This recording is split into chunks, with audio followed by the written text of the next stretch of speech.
So good morning and good evening to everyone. We're going to start. As usual, we start with the opening recitations.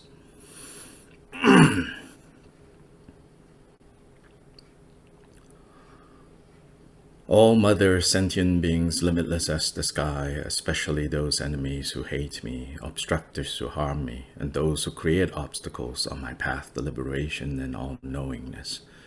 May they experience happiness and be separated from suffering. I will quickly establish them in the state of the most perfect and precious Bodhi. All mother sentient beings, limitless as the sky, especially those enemies who hate me, obstructors who harm me, and those who create obstacles on my path to liberation and all-knowingness. May they experience happiness and be separated from suffering. I will quickly establish them in the state of the most perfect and precious Bodhi. All mother sentient beings, limitless as the sky, especially those enemies who hate me, obstructors who harm me, and those who create obstacles on my path to liberation and all-knowingness. May they experience happiness and be separated from suffering. I will quickly establish them in the state of the most perfect and precious Bodhi. Thus, until I achieve Buddha, I engage in virtuous deeds with body, speech, and mind. Until death, I engage in virtuous deeds with body, speech, and mind. From now until this time tomorrow, I engage in virtuous deeds with body, speech, and mind. In the Buddha, Dharma, and Sangha most excellent, I take refuge until Bodhi is reached. By the merit of generosity and other perfections, may I attain Buddhahood for the sake of all wandering beings. In the Buddha, Dharma, and Sangha most excellent, I take refuge until Bodhi is reached. By the merit of generosity and other perfections, may I attain Buddhahood for the sake of all wandering beings. In the Buddha, Dharma, and Sangha most excellent, I take refuge until Bodhi is reached. By the merit of generosity and other perfections, may I attain Buddhahood for the sake of all wandering beings. May all mother sentient beings, limitless as the sky, have happiness and the causes of happiness. May they be liberated from suffering and the causes of suffering. May they never be separated from the happiness that is free from sorrow. May they rest in equanimity, free from the bias of attachment and aversion. May all mother sentient beings, limitless as the sky, have happiness and the causes of happiness. May they be liberated from suffering and the causes of suffering. May they never be separated from the happiness that is free from sorrow. May they rest in equanimity, free from the bias of attachment and aversion. May all mother sentient beings, limitless as the sky, have happiness and the causes of happiness. May they be liberated from suffering and the causes of suffering. May they never be separated from the happiness that is free from sorrow. May they rest in equanimity, free from the bias of attachment and aversion.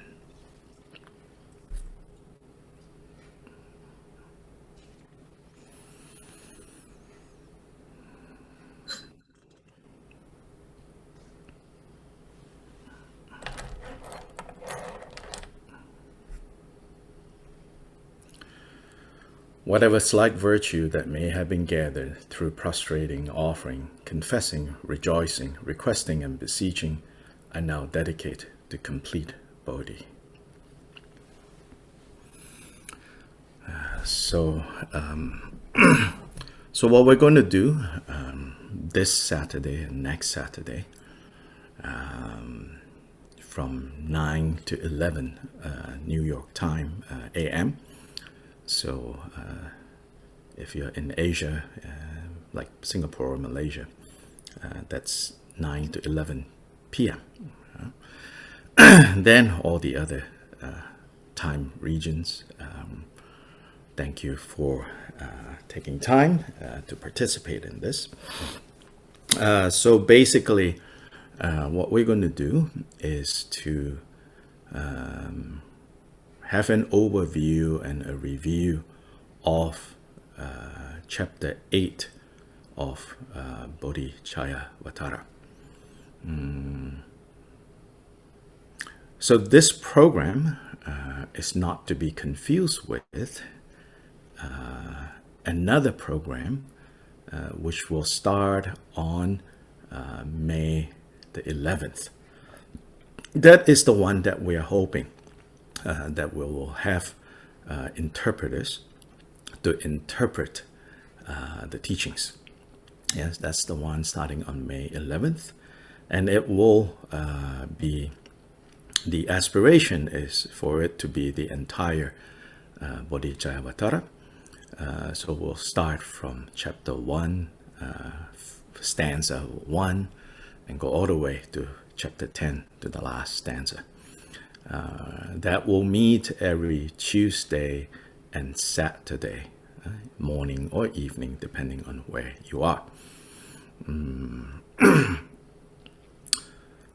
For today and next Saturday, it's chapter 8.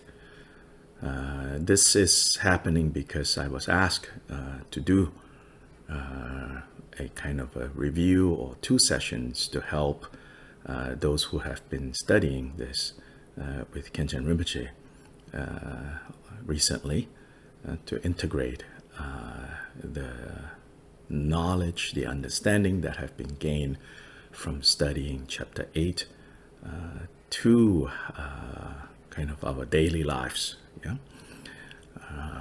So anyway, I don't know if any of them are even here, but that's okay. It doesn't matter.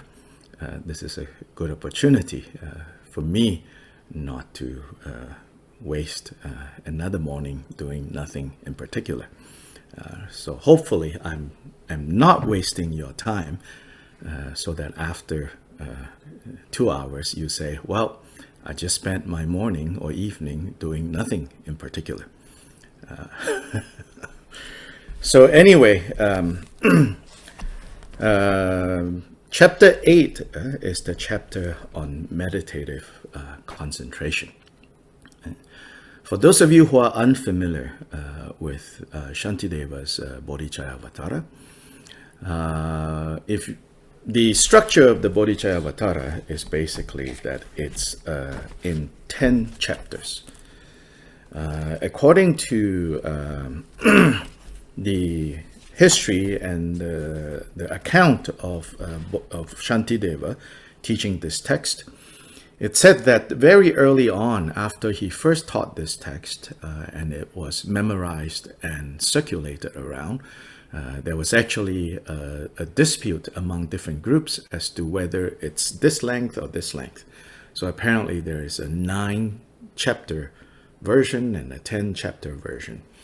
And it is said that when people got a chance to meet up with Shantideva again, because apparently right after he taught Bodhicharyavatara in Nalanda, he took off, maybe got too famous, so then he took off and wandered around anonymously.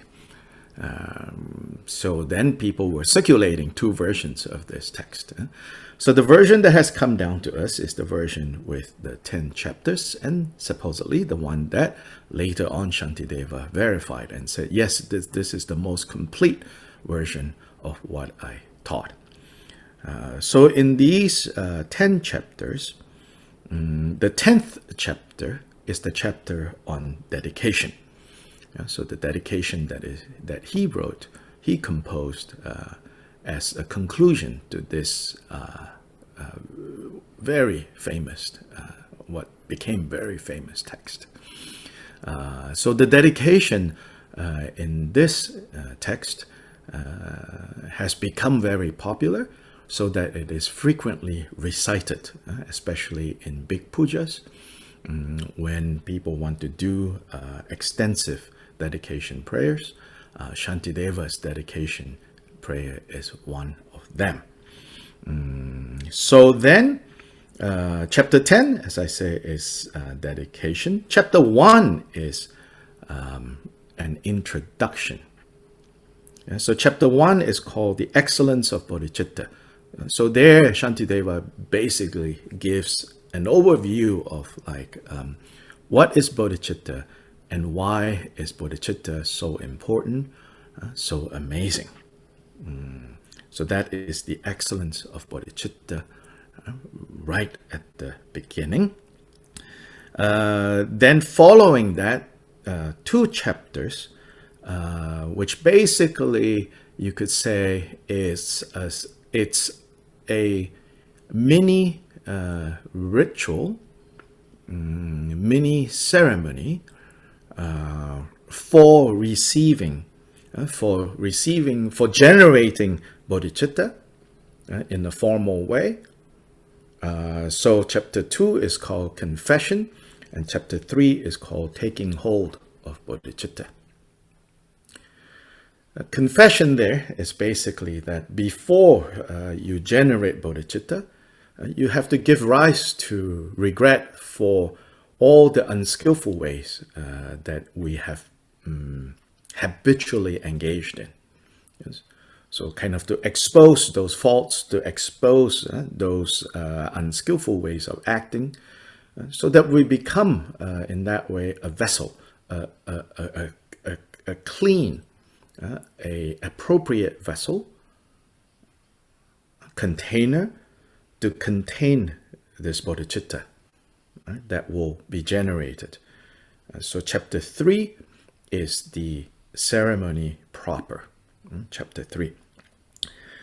Chapter 4 and 5,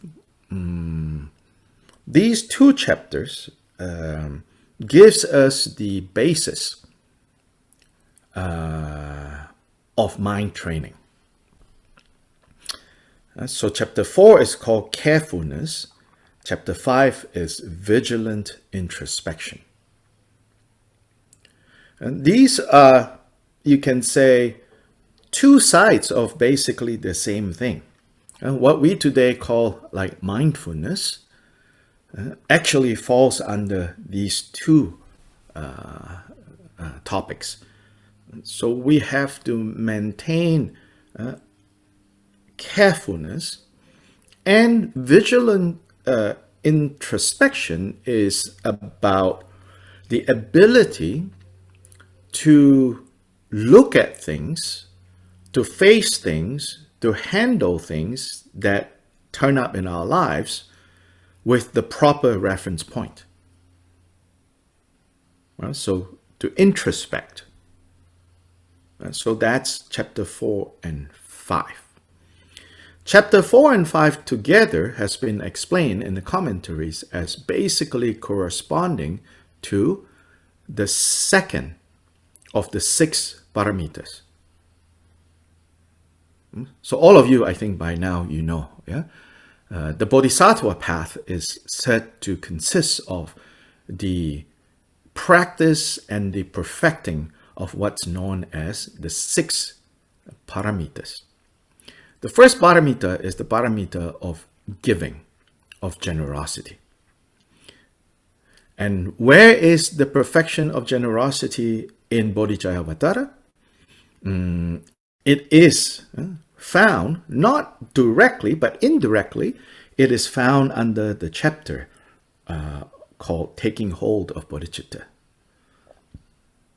In that ceremony, before we receive the bodhicitta vow, before we generate bodhicitta, we are taught in that chapter to engage in making offerings.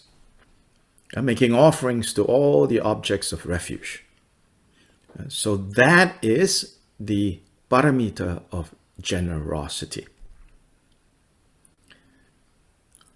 The paramita of disciplined conduct, shila, is taught in chapter 4 and 5.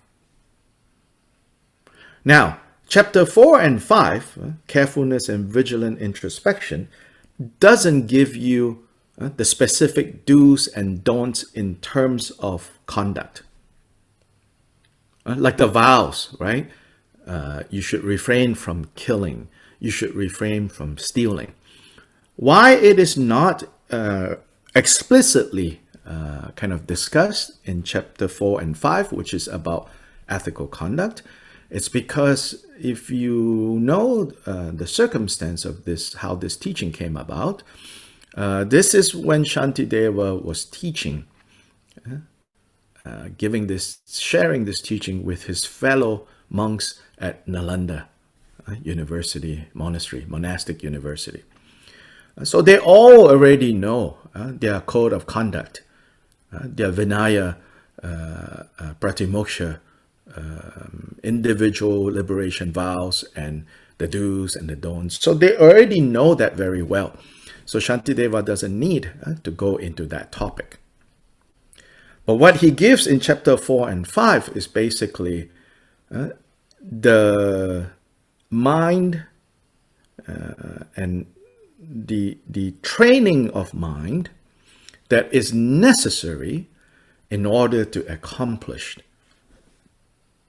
the keeping of all those vows.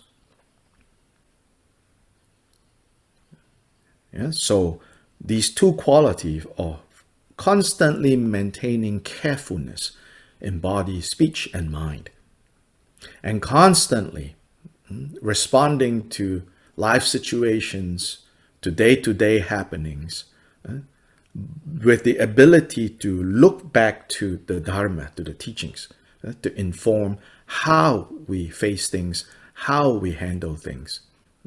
So those two lies at the core of how to maintain the ethical conduct of not harming others and not harming ourselves. So 4 and 5. Yeah? So now 2 of the 6 paramitas basically covered.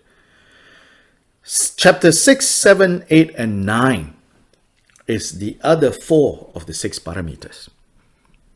And chapter 6, 7, 8, 9, the titles of those chapters do correspond directly to the 6 paramitas. So the 3rd paramita is the paramita of patience. The 4th paramita is diligence. The 5th paramita is meditative concentration. And the 6th paramita is wisdom. So in this way, you can say that the Bodhicharyavatara is basically organized by the 6 paramita. Yeah. Now, there are more specific and technical discussion of these 6 paramitas in many other sources. Then, for those of you who are familiar with the Kagyu lineage, especially, then you probably know that Gampopa's jewel ornament of liberation has the 6 paramitas in a very detailed manner. Yeah, so if you want to look at that, go to that text. It'll give you a much more organized and extensive discussion of the 6 paramitas and all the various aspects of the paramitas, each of them. In this case, in this text, although Shantideva uses the 6 paramitas as kind of a way to structure, right, his extended poem, yeah. But even his discussions of the 6 paramitas, they are all, you could say, funneled through the one principle, which is bodhicitta. And they're all funneled through. And because you can talk about the 6 paramitas by emphasizing different perspectives, different standpoints. But in Bodhicharyavatara, the discussion of the paramitas, and in fact everything in the Bodhicharyavatara, is funneled through this one topic, one issue, one matter, which is bodhicitta. And therefore, specifically, chapter 8 on meditative concentration, once again, it doesn't give you like step 1, when you want to meditate, you should do this. First, sit down, find a quiet place. No, right? It doesn't have like that kind of instructions.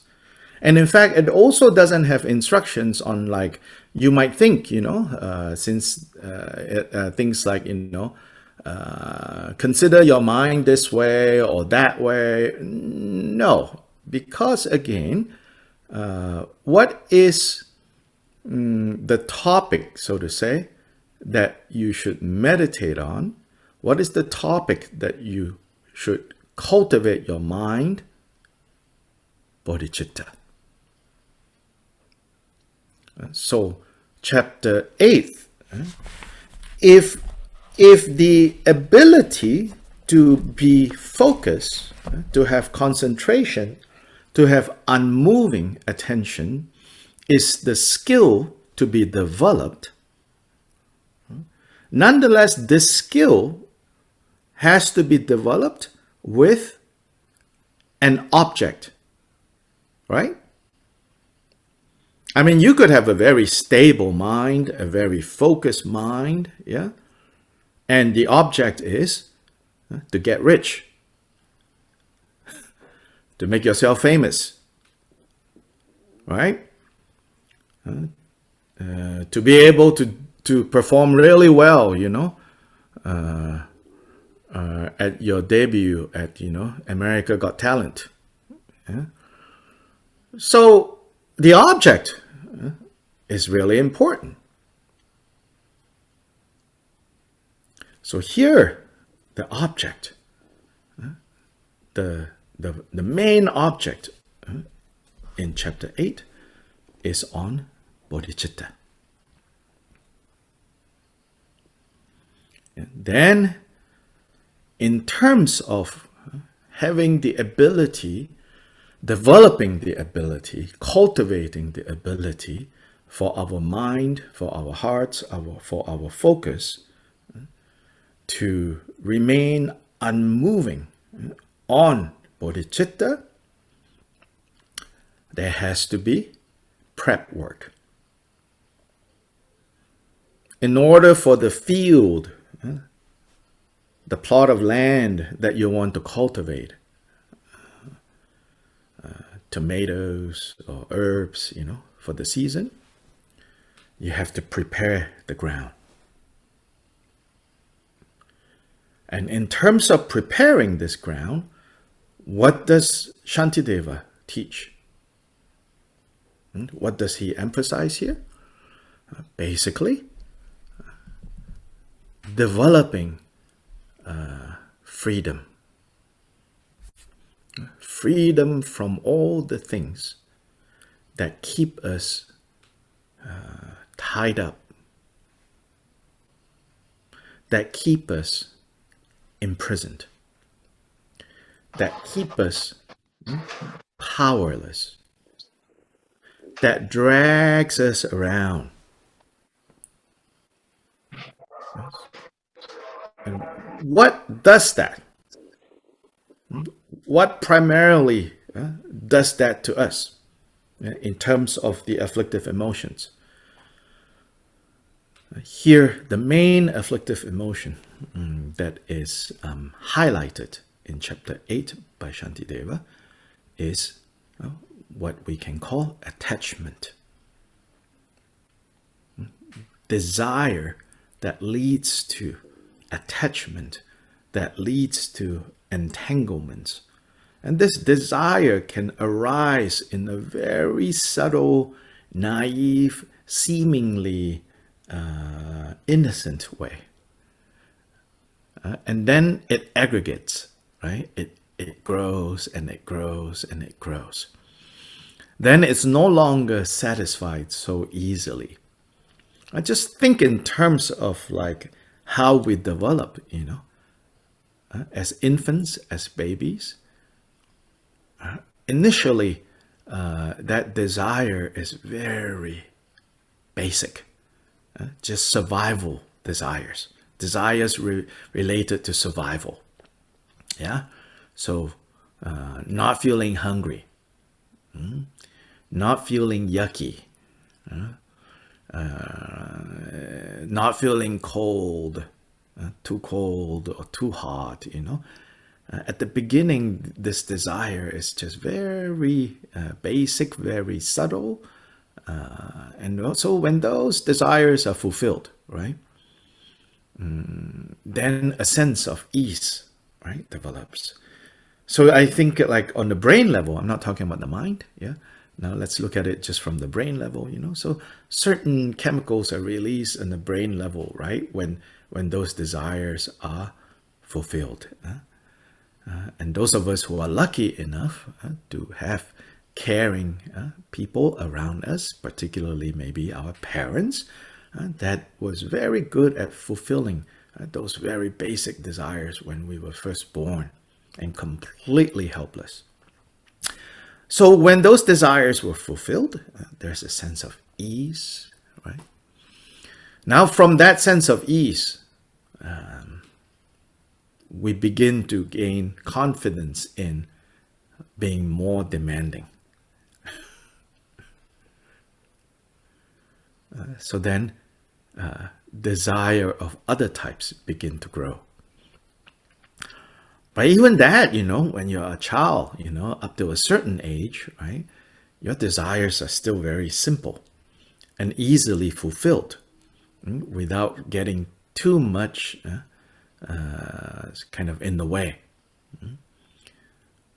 But then now we have habituated the fulfillment of these desires.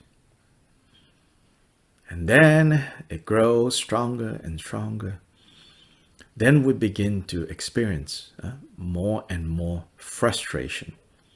We experience those frustration right at the beginning too, because the moment we feel hungry and we go, wah, it's not immediately that we, but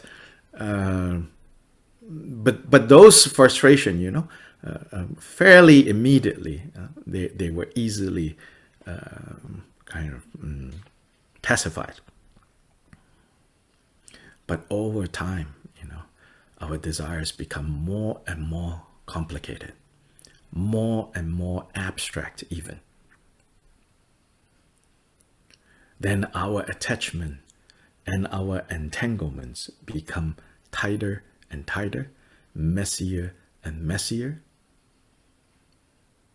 and harder to fulfill. And then desire, attachment becomes from the concrete to the abstract. The concrete ones are related to maintenance of the body and biologically to, as they say, perpetuating, passing down your genes, your DNA, so procreation, Then from procreation, it gets more and more abstract. Then the desire for fame, name, recognition, praise, more and more abstract they become. So for about the first 90 stanzas of Bodhicharyavatara, Shantideva is focused on pointing out, helping us develop a more even understanding of how this desire that then turns into attachment, that turns into entanglements, keep us perpetually unsatisfied and bound. So lack of freedom. And simultaneously, he also teaches us how to free ourselves from that kind of bondage. First 90 stanzas, basically 89, 90 stanzas. Then the remaining stanzas, mostly he focuses on how to then, once you have prepared the field, how to then plant the seed of bodhicitta and let bodhicitta grow and thrive. Specifically there, a two-step kind of development. One is how to develop, right, the way of thinking of others as equal with us. To develop care of others, concern for others, to the degree that we care and are concerned for ourselves. So it's called equalizing self and other. Then the next step, exchanging self with other. So those are the remaining stanzas. And also chapter 8 is the longest chapter of all the 10 chapters, with 187 stanzas. So in that, and if the length of this is of any hint or any indication, which I think it is, then we can say that for Shantideva, this chapter is very important. Because if the mind, the heart, and the mind, sometimes we say, the mind is where we work, the heart is where we rest.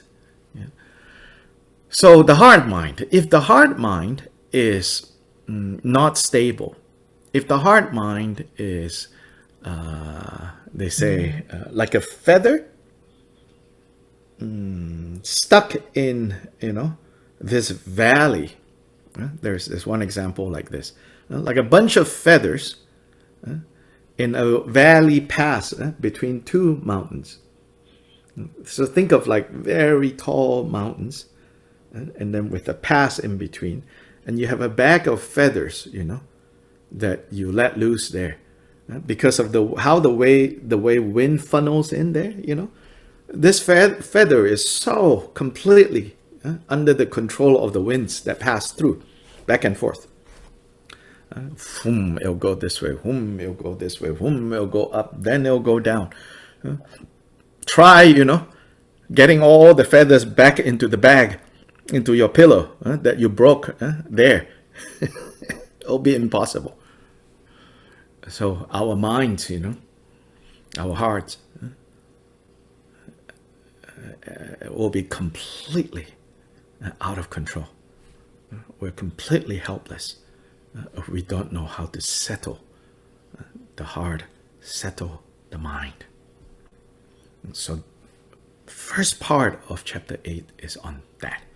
And that is the part that we will try to cover. So now, before I'll choose some of the stanzas from this first part of chapter 8, and we can reflect on, we can maybe discuss. Yeah? But before we do that, so let's take a few moments now for the mind to settle in a more deliberate way. Yeah? So this has to do with a more formal settling of the mind. And this will provide, hopefully, the circumstance for us to then really absorb what Shantideva has to say. Yeah? So first, just allow yourself to sit in a comfortable position. And specifically two aspects in terms of how to place the body. Most important are two aspects which your physical posture of various types, such as like the 7 points of Vairochana, even that, the 7 points of Vairochana or the 5 points of meditative concentration, all of this I say, I feel that it can be distilled into 2 points. One is to make sure that when you sit, you are seated in a comfortable as well as balanced and stable position. comfortable, stable, and balanced. So that physically you are not putting your body in any way that is stressing it.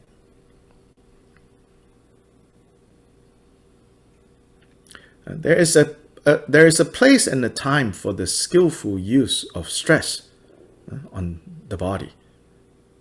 Running, going to the gym, that is stress. And hopefully with skillful stress, you can build core body strength. But in meditation practice, that's not what we're doing. You can do meditative movements and building core body strength, practicing yoga as well.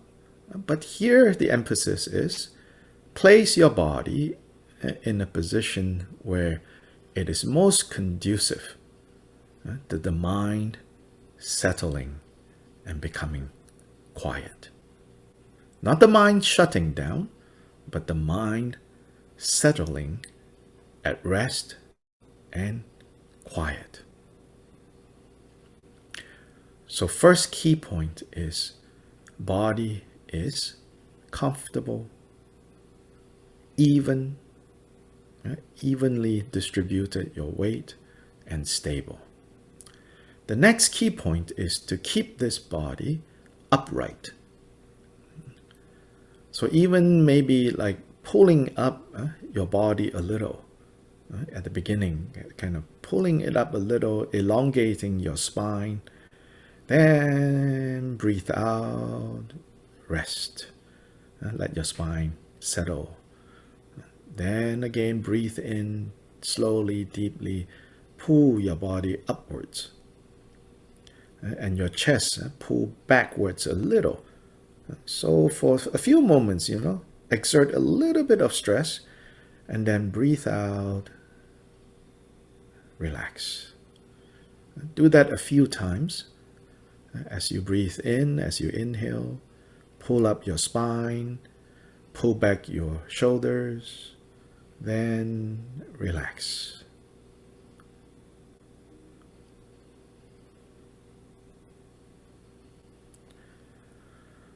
And in this way, let your body settle into its own places.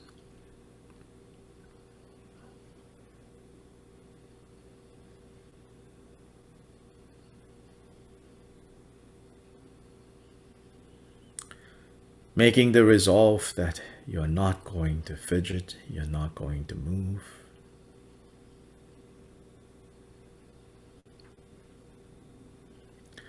Not because movement is in any way fundamentally bad or not good for you. More about how we habitually simply move, fidget, without any awareness at all. But here what we are starting to do is to begin to cultivate the mind so that this mind becomes clear, becomes alert, and fundamentally to become present.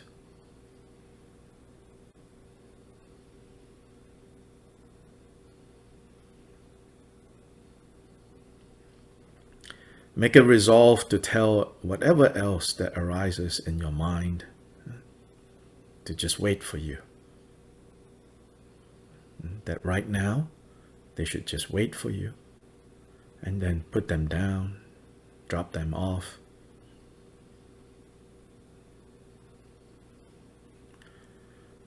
No need to yell, no need to scream. Simply gently put them down and say later.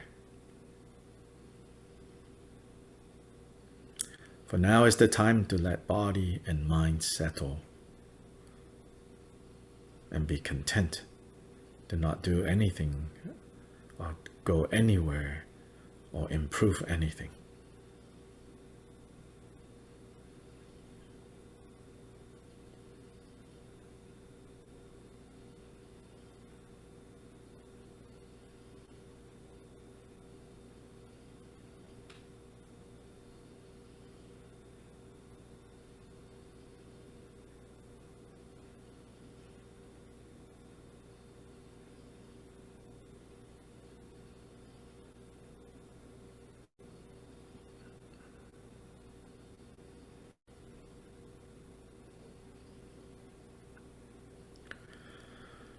all the busyness and bustling of coming and going, meeting and parting, accepting, rejecting, let it all just put that aside, lay them down.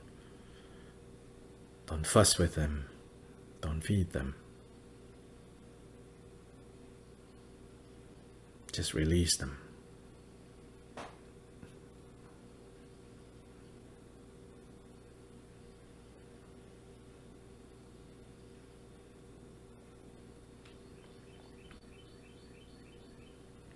Let the mind be clear and radiant.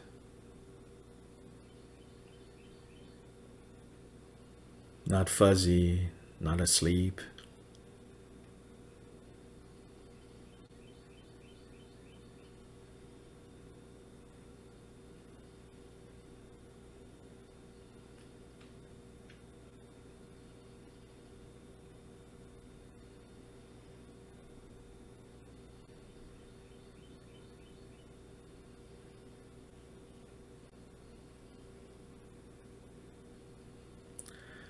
Feel the radiance of your mind, the radiance of your heart.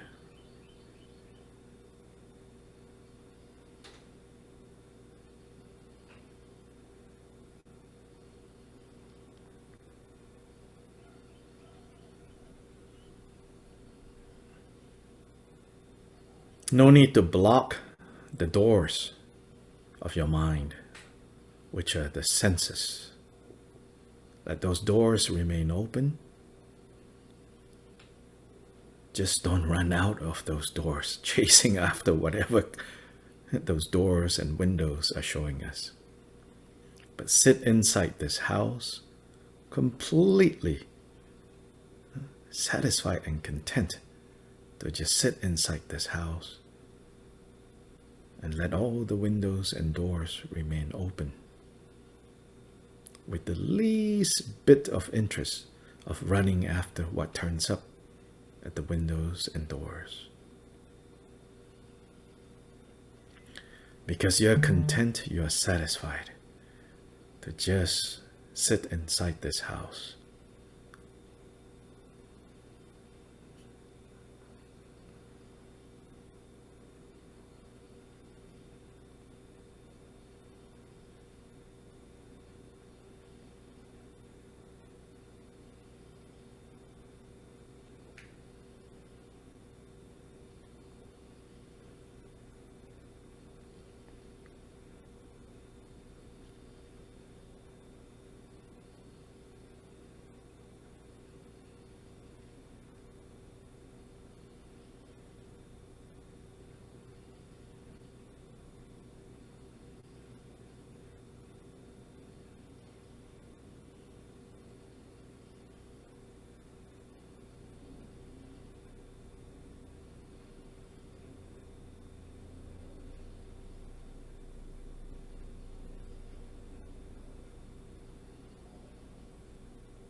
Okay.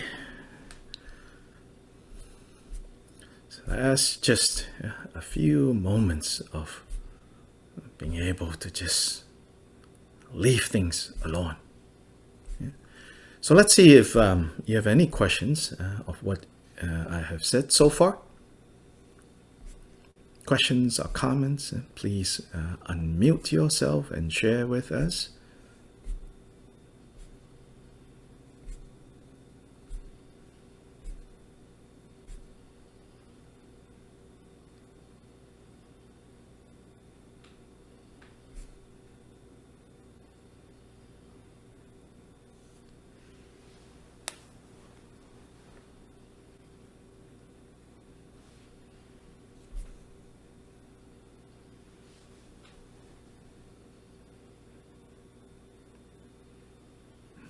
Oh, surely there is some. I want to say that Yes. for me it was very useful the metaphor that you said as the mind as a house, and to see the thoughts as windows and doors, and Yes. that we don't have to run with them. To For me, it was very useful and beautiful the metaphor. Thank you. Good, good. Yeah. Like no need to like pull down all the shades. Then you're left in the dark and it's kind of lonely, a little cold, a little scary. And worse, when you pull down all of that, there are things going on out there. And your mind is still like, oh, I wonder. Yeah. But keep all the doors and windows open. But then be content to be inside this house. Yeah.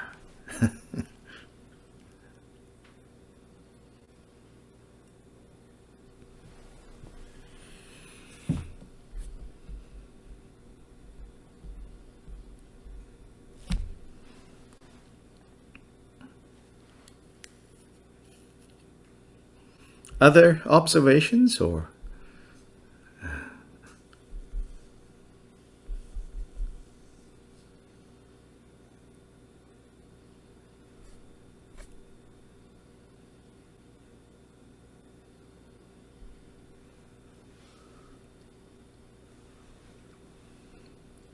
Yes, no.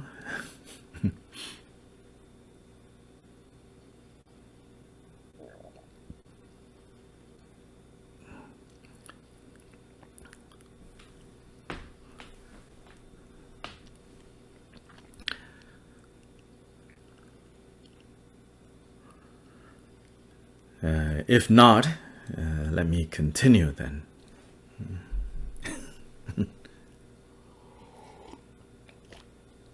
So, like I said, for the first 90 stanzas of chapter 8, basically, Shantideva is persuading us to consider this matter from many different directions.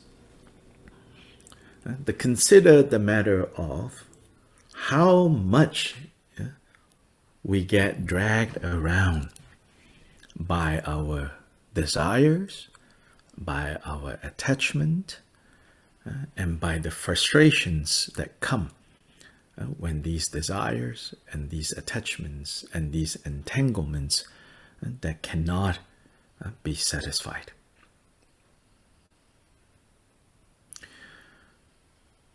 So the first key point to developing meditative concentration, in other words, for the mind to become not just quiet. In fact, we should not think of meditative concentration as something passive or as something weak, but it's developing strength. It's developing the ability to, they say, like to sit like Mount Meru. So not necessarily just, physically sitting, but the mind to sit unmoving like Mount Meru, which is the cosmic mountain, that nothing can move it. So in terms of the imagery for immovable and stable, and not like the feather, the opposite of the feather is Mount Meru. But there's another imagery which is like the sun. So in terms of the mind being quiet, it's not the going to sleep quiet. It's the Mount Meru unmoving. No need. Mount Meru doesn't feel the need to get up to go do something. It just sits. Right? But the other quality is this brightness of mind. So don't misunderstand and think that meditative concentration is when the mind is asleep. Turn off. Because there are meditations to help us turn off the mind. In fact, you might even do meditation because you suffer from insomnia. But don't turn your meditation practice into, sleep management tools. Especially if you've taken refuge in Buddha Dharma Sangha, if you have generated bodhicitta, surely meditative concentration is not a sleep management tool. You can use it that way, but it should not, especially as beginners. If you bring those two too closely together, then every time you try to meditate, you just doze off. Right? So this is not the meditative concentration we're talking about here. In fact, this meditative concentration is developed via rather actively saying no. So this is the mantra for this practice. No. No, no, no. No to what? No to distractions. So no distractions on the outer level. No movement of thoughts on the inner level. And ultimately, no self-centered feelings on the secret level. Yeah. Outer, inner, secret. Outer, say no to distractions that come from outside. Inner, say no to these movements of thoughts. And they will suddenly, all thoughts suddenly become so important. So convincing. Especially when you say, now I want to meditate on bodhicitta. Then suddenly, what about saving the world? What about recycling? What about justice?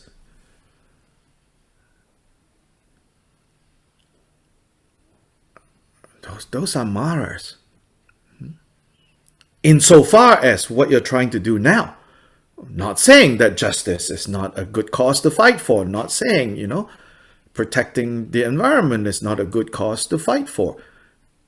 Everything in its own time. When you're going to sit down and develop meditative concentration, doesn't matter, whether it's demon or diva, they all are simply distractions. So say no to these thoughts. Oh, it's really important. You really need to attend to this. No. We need to develop, cultivate the ability to say no. Then the third one is to say no to self-centered. Self-centered views, self-centered feelings, self-centeredness. Say no.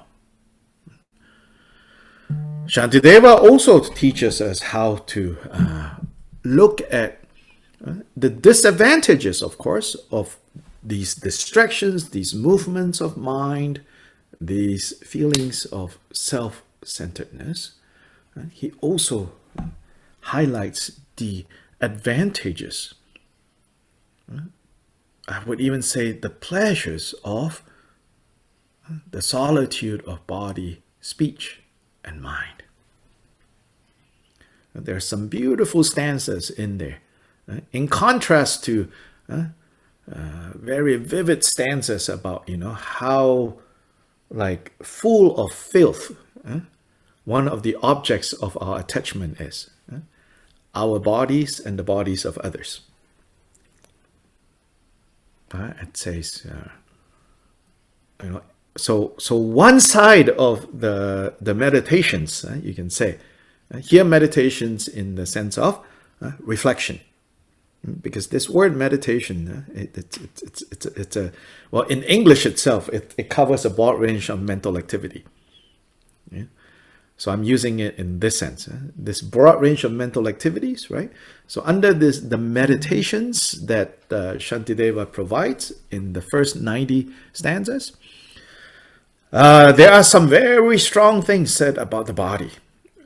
But you know what? Strong or not strong, they are all true. It's just that we have been discouraged from looking at it that way, because it says it's unhealthy to look at it that way.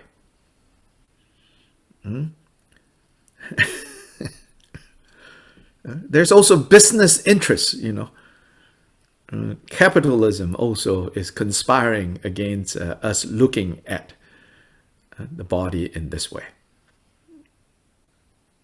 Capitalism is very smart, it walks this tightrope between reminding you just enough, how filthy, this body is, but immediately tell you, but you can manage it, here's a product, right, to manage, the yuck that you don't want to see, and definitely don't want other people to see. So it's very skillful, all these businesses navigating that. Yeah? So in here, Shantideva says, no. Let's just look at it, as it is. Let's just look at it as it is. But as I was saying, in the same vein that he is in the same place where he's talking about, like how yucky, right? This major object of our focus. So right now, our meditative concentration is on all these objects of desire. So he's trying to get us to switch. He says that when you're meditating on the objects of desire, the result can only be frustration. But when you're meditating on bodhicitta, the result is magnificent. Basically, that's the argument in chapter 8.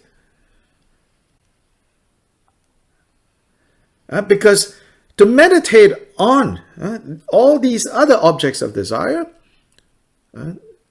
the simile would be to drink salt water, to drink water from the ocean to try to quench thirst.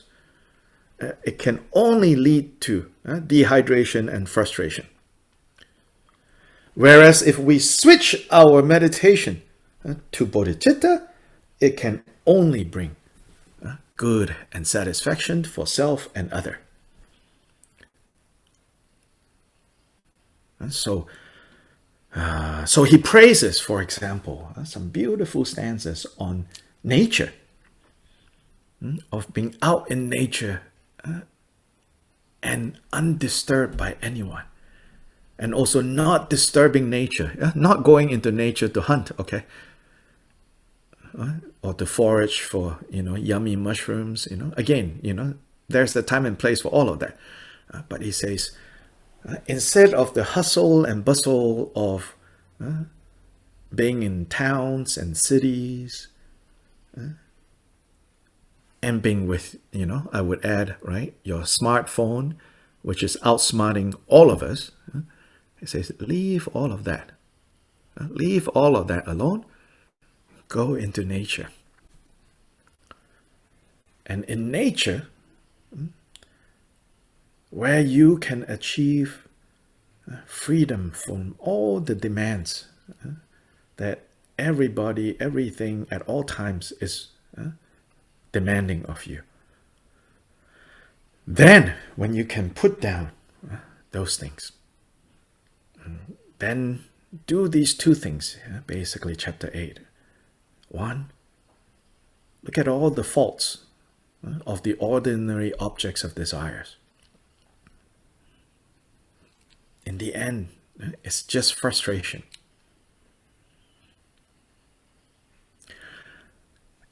This chapter, if we don't understand it, we might think, it's good old religion. Everything that is fun is bad.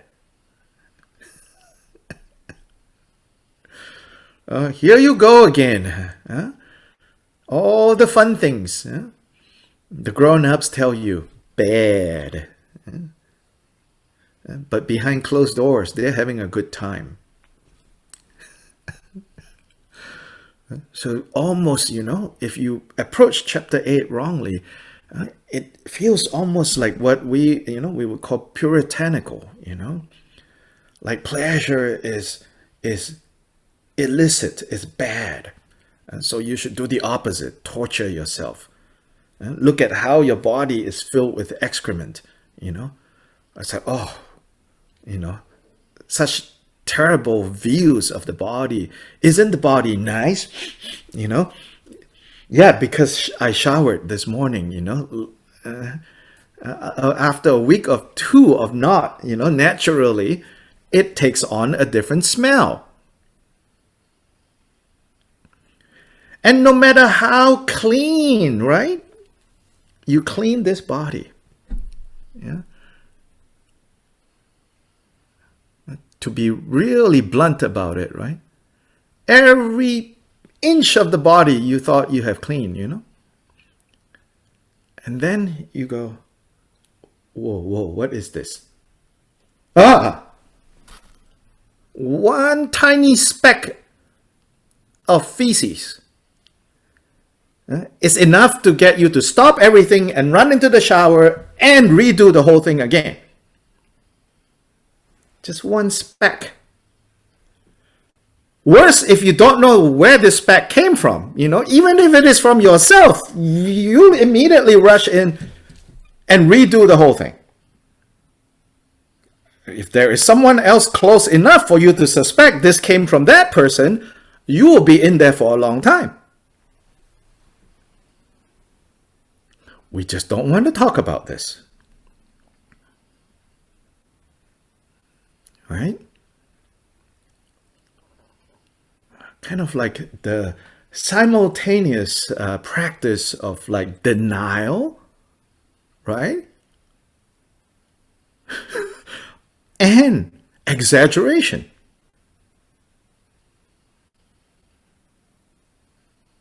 All the things that we desire. People, places.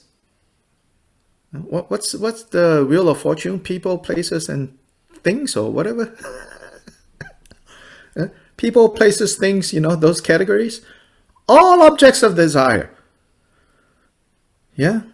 They are desirable due to exaggeration. Our minds exaggerate and distort and tunes out that which is not desirable. So when this object of desire is desirous, you're like, even the way you smell and stink is desirable. But the conditions change, And now it's different, even the way you breathe is annoying.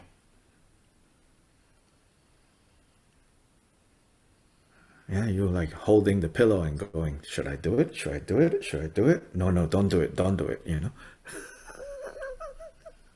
It's like,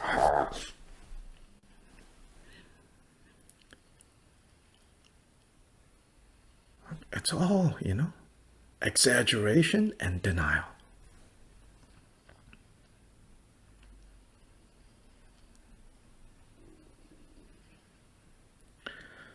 And because of this exaggeration and denial, we get so worked up.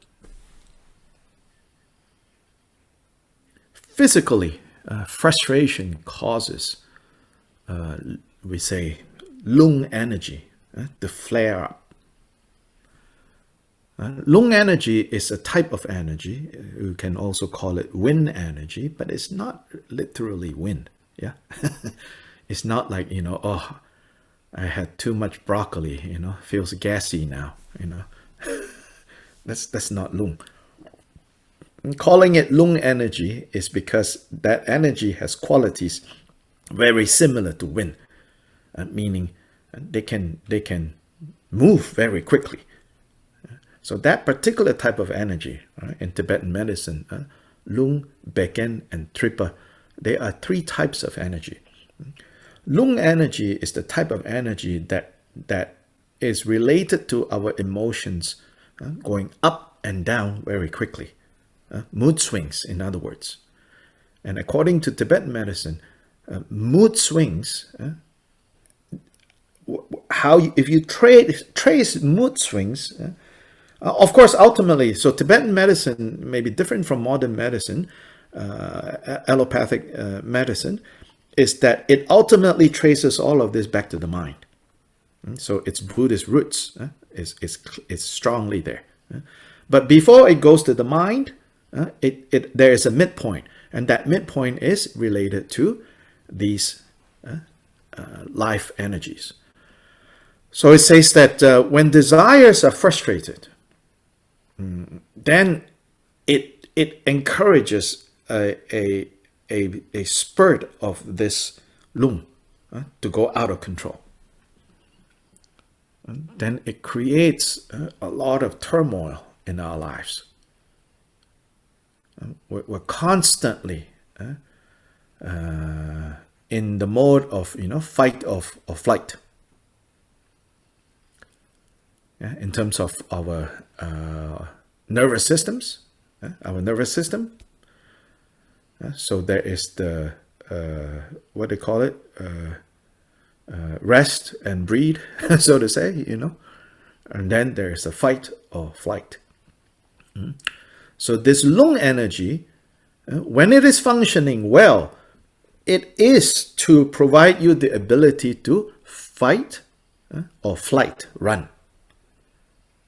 Because my ancestors and your ancestors succeeded in doing that, we are still here. Otherwise, some dinosaur have taken them. Finish this gene line.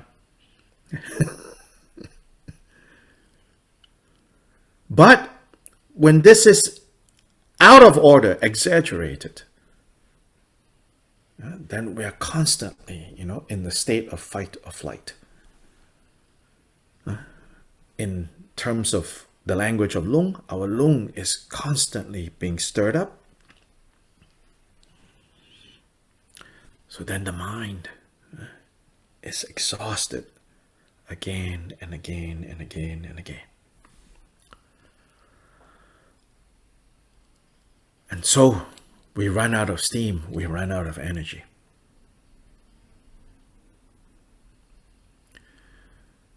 We cannot think of others because we cannot even manage ourselves.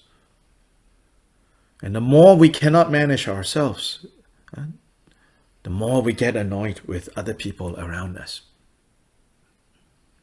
And so then there's no end to the frustration and to the suffering that comes from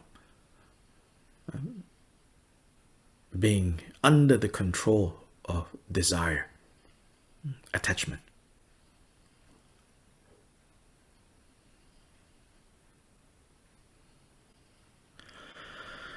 So in the first 90 stanzas, Shantideva covers things that typically are the objects of our desire.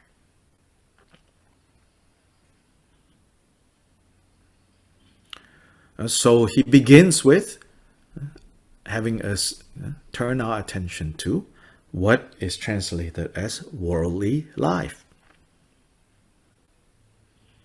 And so he says, in terms of this worldly life, we really need to abandon mental wandering.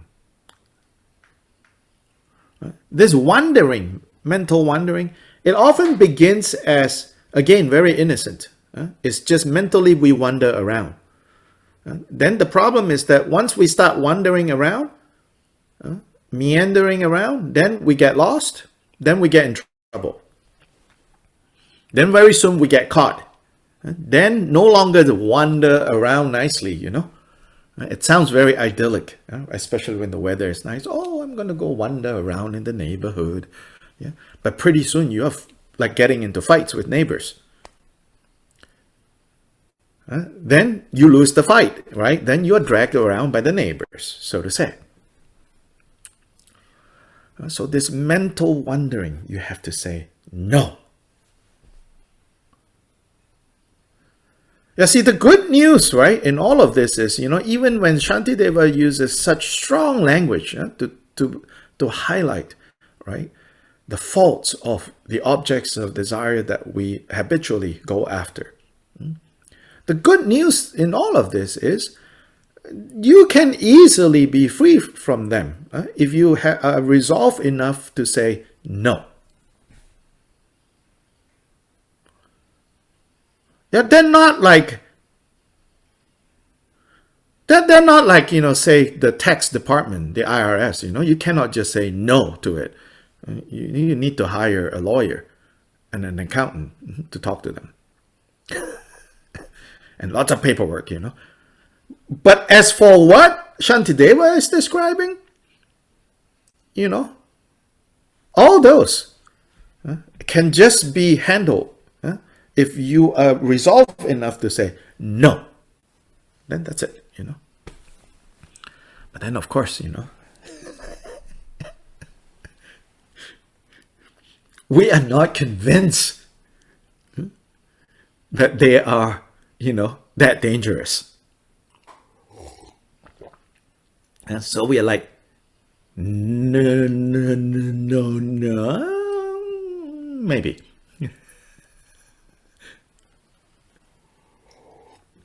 But it's okay, you know. I certainly can tell you, you know, I do a lot of that, you know. Let's see. So keep seeing, keep looking. So vigilant introspection and carefulness.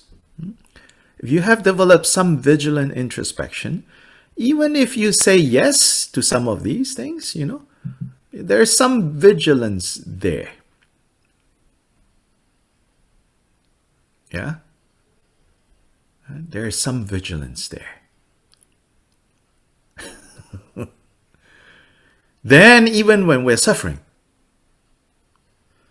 it will not be so confused and overwhelming, which is the reality of how we train.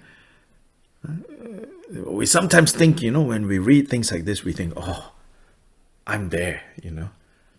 And it might last a day, a week, you know. Then it goes away. Then we're like, wait, it's not working. No, not that it's not working. Stay the course. Don't get distracted. So learn to say no. Yeah, learn to say no. So he begins, you know, stanza 3. Because of loved ones and desire for gain, we fail to turn away from worldly things. These then are the first things to give up, to renounce. The prudent should conduct themselves like this. Yeah, I think most of us, right, when we look at this, we say, okay, desire for gain, I will work on that. But what about loved ones, you know? It just feels like, you know, you're such a jerk. Like, what? You know? You want to give up your loved ones? So here we got to be careful to kind of know like what Shantideva is talking about. First of all, I think I will be sugarcoating things if I said, oh, no, no, no, you can love everything and love when it is pure, it is not painful. Oh, no, no, no, no, no. That's just all sugarcoating, right? No, fundamentally, love, you know, even when we think it's pure, it's painful.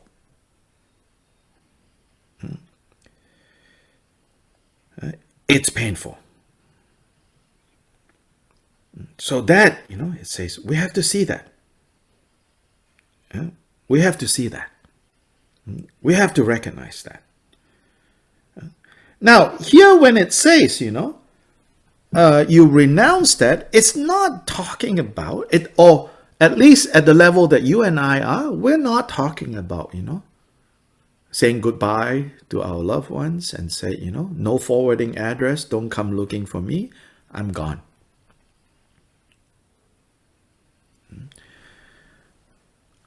Where you and I are at, it is reminding us, if we forget, you know, like all meetings and in partings, if we forget, you know, that causes and conditions that bring things together are extremely fragile and unreliable, and things can change. If we forget that, then a lot of pain is going to come for everybody involved. So instead of that, it says, you know, penetrative insight, yeah, joined with calm abiding. So shamatha and vipassana utterly eradicates afflicted states. Knowing this, first search for calm abiding. Calm abiding can be found by people who are happy to be free from worldly ties. So to me, this is very key. Happy to be free from worldly ties. If you are not happy to be free from worldly ties, and somebody just pull the worldly ties away from you, it's very miserable. A lot of pain and suffering. Buddha is not recommending us to do that. Buddha is recommending us to develop, to cultivate the ability to see how not being dragged around by the objects of our desire, how not to be dragged around by our desire, more to the point. The objects themselves don't come and drag us. It's the desire that is dragging us around. It's the attachment that is dragging us around. So if we're able to see that, you know, the stress of that, the heaviness of that, then we can also see the lightness of relinquishing that, putting that down, dropping that. Cut those chains, you know.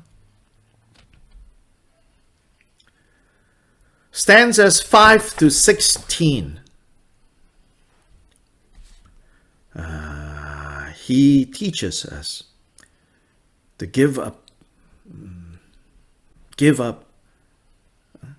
being dragged around by our desire for others.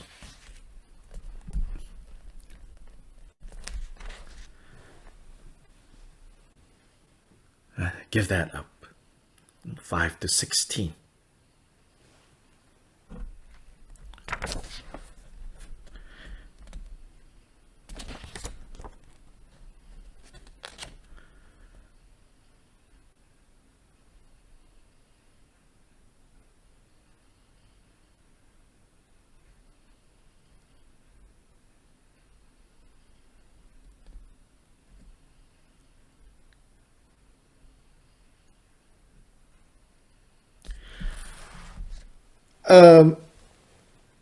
In this chapter, in this translation, it talks about childish beings. So what Shantideva is talking about here is he's talking about immature beings. That childish behavior. And in a way you could say, what is this childish behavior? This childish behavior is the behavior informed by this belief that all desires can be satisfied.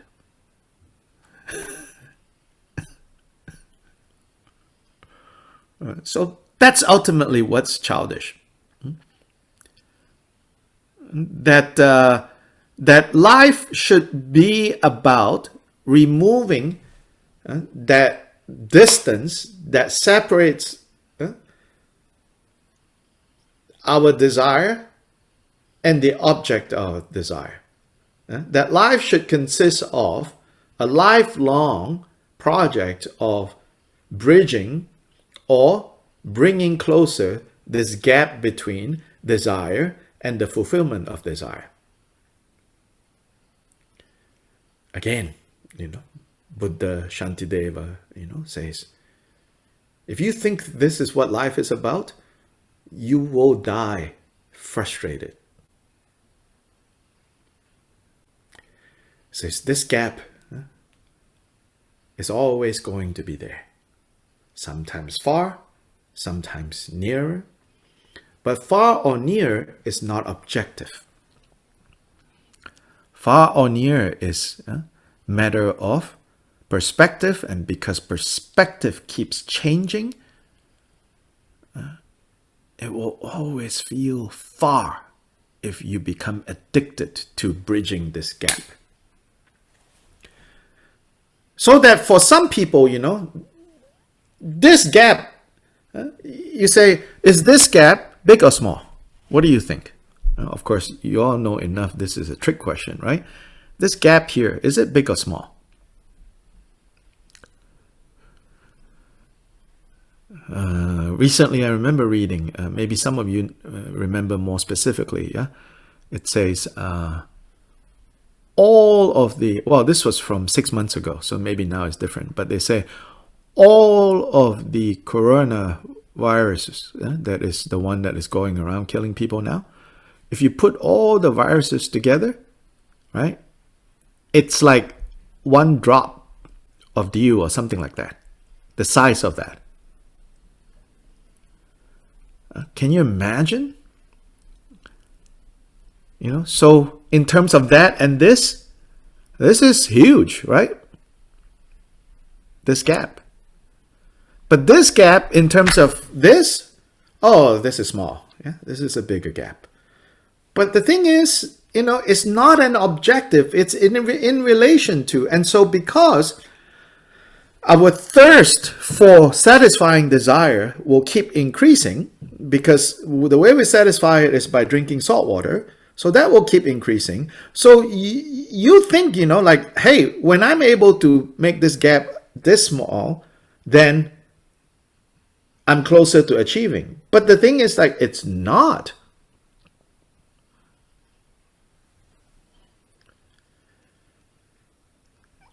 You say, when I make my first million, trust me, I will be so satisfied. Well, I have not made my first million, but I have heard that's not the case. There's always this gap. So Shantideva is telling us this. You can never fulfill your deepest desire. Now, Shantideva doesn't say it here, but from other places we also know, from Buddha nature teachings we know. So Uttara Tantra, it says, in fact, all our desires comes from Buddha nature. Very interesting, right? Meaning it says, Buddha nature is that which is underlying our desire to be free from suffering. But unfortunately, confusion immediately volunteers to solve that problem for us.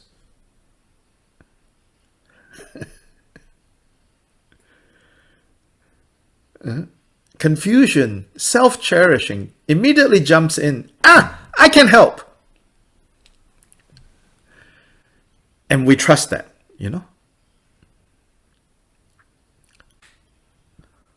So in that sense, even desire or attachment, Shantideva is not saying that in itself is where the problem is, but not recognizing what it is. And then much less not recognizing what it is, but immediately trusting self-cherishing and say, yes, can you help me solve the problem? Believing that is where we get trapped, stuck.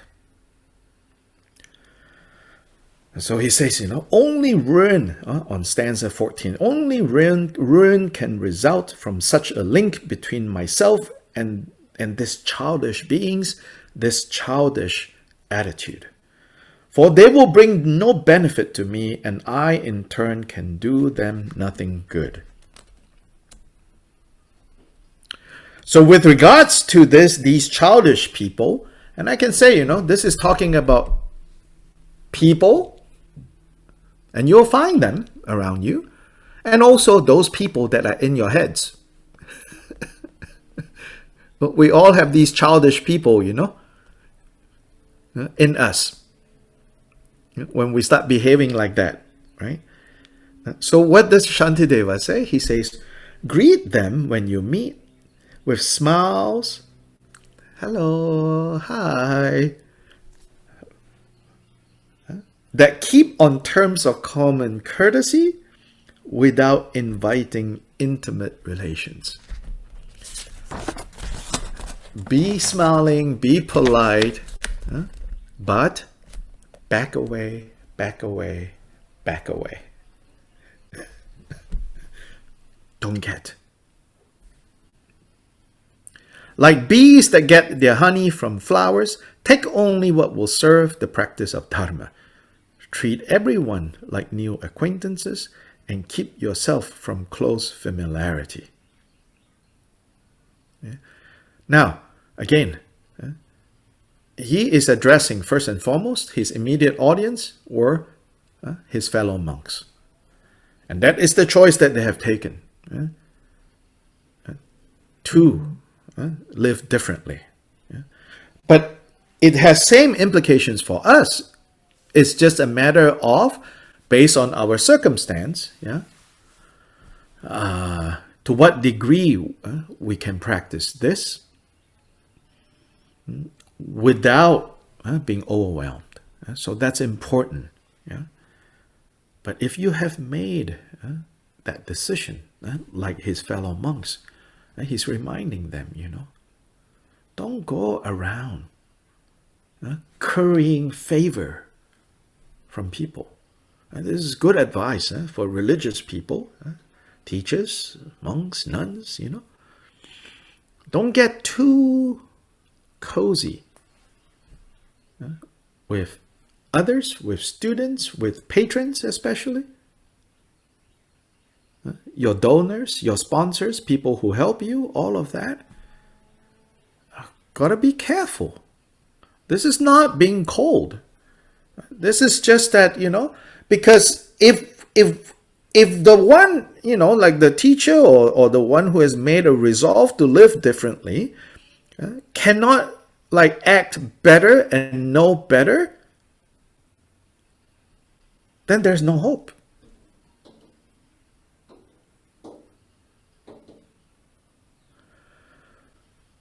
So maintaining some distance rather than over familiarity, because what happens with over familiarity is we are going to bring each other to ruin. Because that childishness will come back up. And then we have all kinds of expectations and agendas that is not grounded on Dharma. So it says, take only what will serve the practice of Dharma. It's not easy, I can tell you that. A lot of trial and error. Sometimes when you are not skillful, you hurt people's feelings. But people's feelings, right? It's not saying, we cannot say, oh, people's feelings, we don't want to hurt them. Because ultimately, if people's feelings are grounded in the three poisons, you simply making them feel good will bring about their ruin, will bring about your ruin. And that's why, to be a quote-unquote successful practitioner, successful teacher, I think it's really challenging. You want to build a big sangha, a big center, a big, whatever, a big footprint, a profile, Oh, you got to be so sweet and nice and, make everyone feel warm and fuzzy. So much so that they give up their lives, they give up their relationships, they give up their country, and they come to you and they help you, realize your vision and everything, right? It looks kind of good. But is it really? Is it really transforming minds? That's hard to say. That's really hard to say.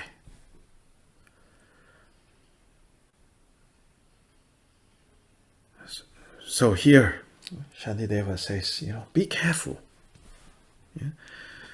Then verses 17 to 24, giving up worldly gain. This is a little more abstract. The first one is quite real, people, bodies.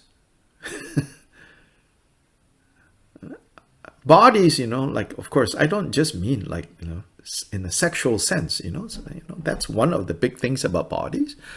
But just to be in physical proximity, even that, he says,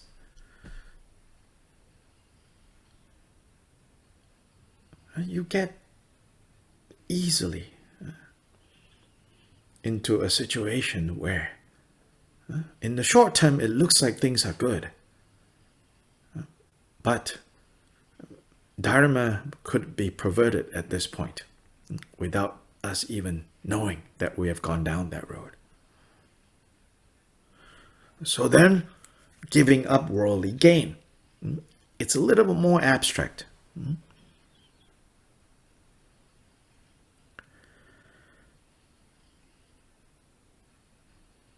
So for people may have gained great wealth of riches, enjoying reputation, this is stanza 20, sweet renown, but who can say where they have gone to now, with all the baggage of their gold and fame? Why should I be pleased when people praise me? Others there will be who scorn and criticize. And why despondent when I'm blamed, since there'll be others who think well of me? Yeah, for every person who thinks you're great, look around. Someone will think you're not that great. For every person who thinks that you're not that great, look around. There will be someone who thinks that you're just great. So the point here is it worth getting all worked up one way or the other? Not getting worked up is not saying you become like a stone.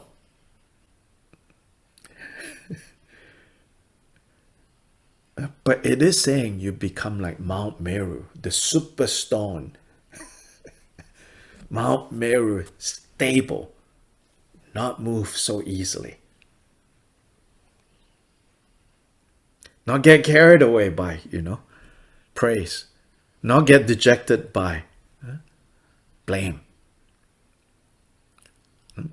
And more importantly, if you just stop there, it's not enough, Why do you not want to be carried away, dejected by blame, and elated by praise, so that your meditative concentration is on bodhicitta? Because praise and blame detracts you from bodhicitta. So you have to read the first 90 stanzas with the rest of the 97 stanzas, always in the background, right? For all that he criticizes and points out to be negative in terms of the objects that we are attached to, know that he is not simply saying throw all of that away and become like a log, a stone, an unfeeling person. No, he's saying marshal all your energy, your feelings, your attachment, even your afflictive emotions. Turn all of that into things for magnifying bodhicitta, stabilizing bodhicitta. Yes, so in the second part of this chapter, which I will go a little bit next week, he even shows us how, in terms of the exchanging self and other, this is not, it sounds like Tonglen, like the popular meditation you all know about, but this is not like that. Here is, you could say, almost like role-playing. Exchanging self for other is put yourself in the other person's shoes, as we would say it. So he says, like right now, like for example, if you see someone that you look down on, and he says, okay, now switch perspective.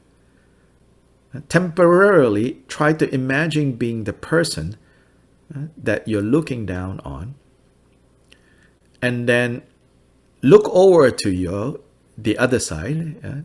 Right now you're proud, you look down on that. Then switch, become the object of your scorn.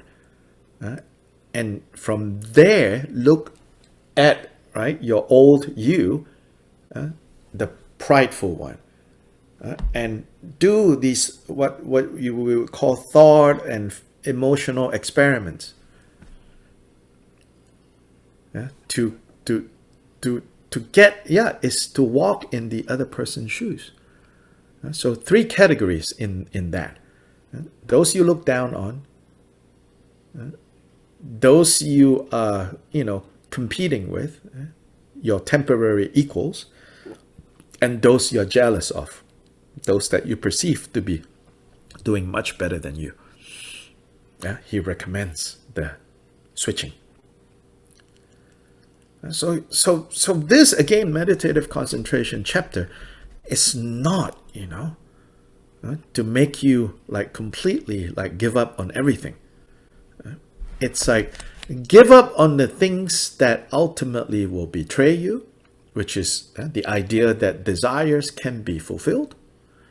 Give up on that project and turn your attention and energy to magnifying bodhicitta. So let your meditative concentration be directed at bodhicitta as the object, rather than what we are meditating on right now, which is how to fulfill my desires, how to not frustrate my desires, my wants, my needs, all of that.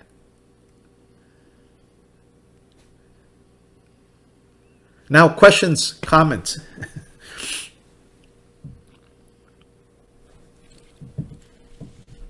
Some discussion of any of the verses, if you are any of the stanzas, if you are familiar with it, if you are. Dr. Lai, Yes. good morning. Uh-huh. Why do you do this change interchangeable? I don't know how to say with Exchange. pride, jealousy, and in particular, and competitivity. Do you say? Yeah, we'll look at that next week. Okay. Okay. Yeah, Thank yeah.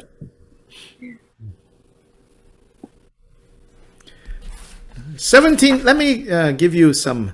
This is from an outline that Khenpo Kunpel, Kun Sampel then, provided for a kind of a summary of what these verses are focused on. So, like I said, 17 to 24 is giving up worldly gain. 25 to 38 is the virtues of solitude. That's the one that I said, it's a beautiful part. It says, for example, 25, in woodlands, haunt of stag and bird, among the trees where no dissension jars, it is there I would keep pleasant company. When might I be off to make my dwelling there? When shall I depart to make my home in cave or empty shrine or under spreading tree, with in my breast a free, unfettered heart, which never turns to cast a backward glance? So this is like, this is not a forced way of giving up. This is talking about developing this experience of an unfettered heart, so that you quite naturally say, I'm done. No. When might I abide in such a place unclaimed and ownerless, that's wide and unconfined, a place where I might stay at liberty without attachments? When might I be free of fear without the need to hide from anyone, with just a begging bowl and few belongings, dressed in garments coveted by none?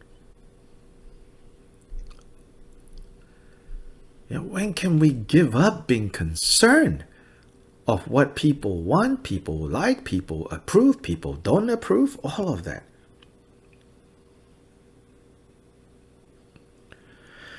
And going to the charnel ground, when shall I compare my body with the dry bones there, so soon to fall to nothing all alike? This form of mine, this very flesh, is soon to give out such a stench that even jackals won't come close.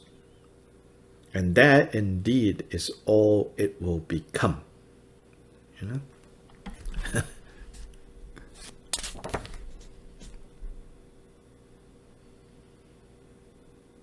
morning, Dr. Lai. Yes. Good morning. Thank you for the talk. I have a question. When you were saying no and you were talking about meditative concentration. Yes. I thought it sounds like you're saying no to try to stop the thoughts, but I thought meditation you were supposed to allow the thoughts.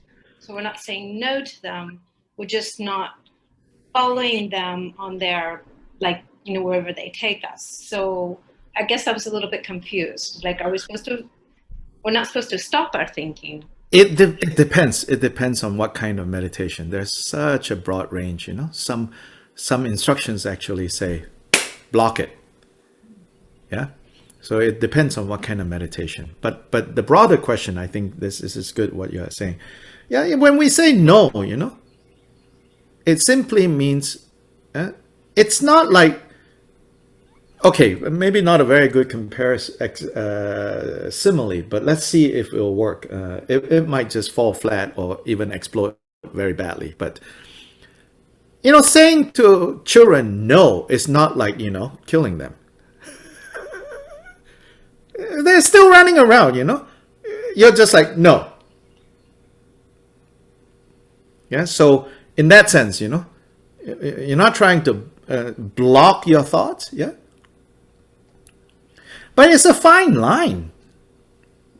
I think, advice or not, you have to experiment. I think the idea that in meditation you don't stop your thoughts, generally that is true for certain types of meditation. But there is also a time where you have to and say, stop. But the final goal, that's the key point, isn't to say stop, because the mind naturally has thought, right? So it's like if you're in a situation where everything is so crazy, you do have to kind of freeze everything. But it's not, your goal is not to, go around with a magical freezing device, and freeze everything.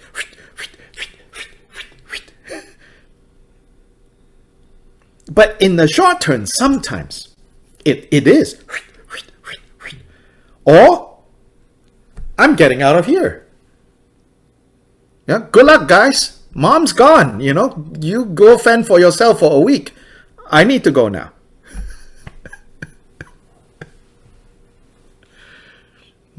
So this no is more about a resolve within ourselves to say no.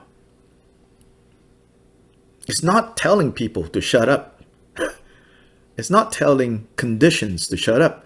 It's not telling the world to shut up. The no is to yourself saying no. Like wandering thoughts, like desiring objects, like desiring people, like desiring fame. We need to say no. And pay attention, though, It's not like you say no, it's going to go away. Always. It's not. But sometimes it will go away. No.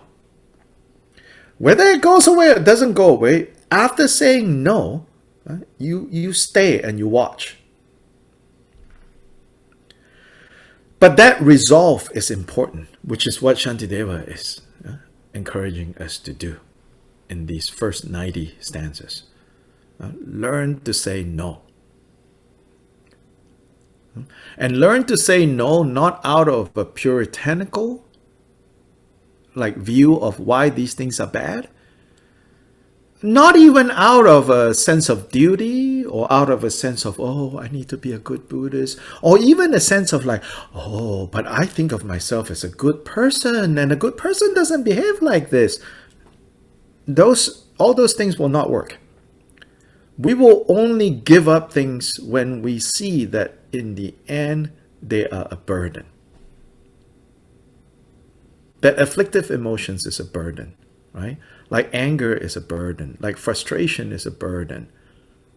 Like even sadness is a burden.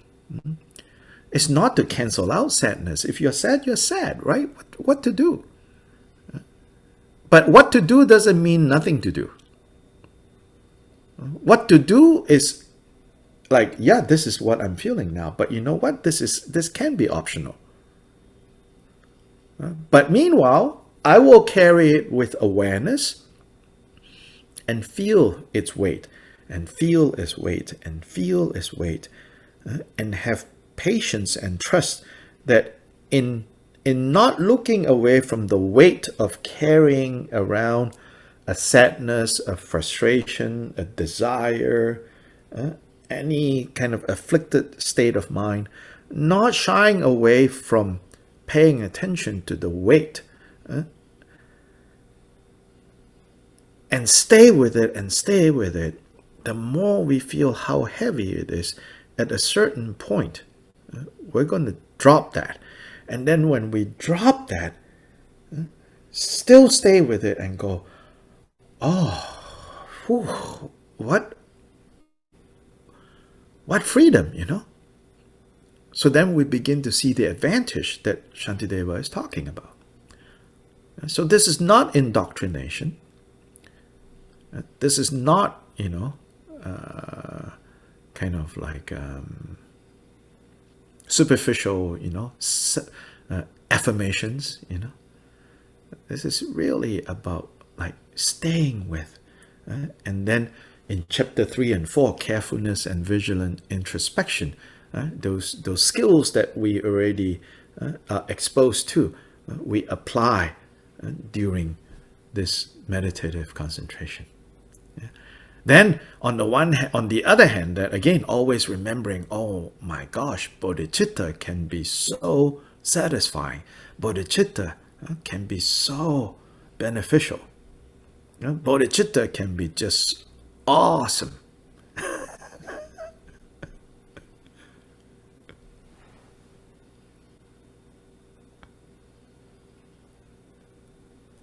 Thank you. Or as Khenchen Rinpoche says, those of you who have gotten emails from him, you know, he says, bodhicitta is handy. It's very handy if we have it. If we know where we have put it, you know.